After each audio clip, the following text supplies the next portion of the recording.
Blocks are parameterized model components which can be imported to multiple projects. The block manager encompasses all pre-installed and customized blocks. How do you create a new block? The first step includes creating a parameterized model which you frequently use. Select all relevant objects and save this selection as a block. Name this block and assign it to a category. You can also save load cases and combinations during this step.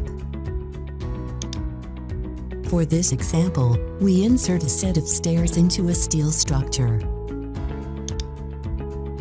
Use Insert Block to select the previously saved block.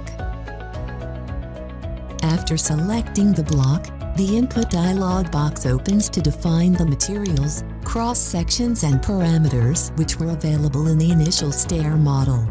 Define the location to insert the stairs in the structure. Then, adjust the parameters to your current project.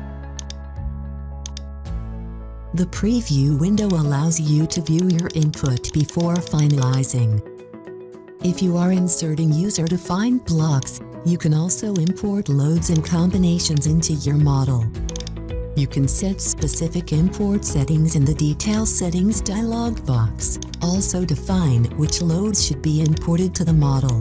For these stairs, only permanent and variable loads are selected for import. After confirming with OK, the stairs are imported into the structure.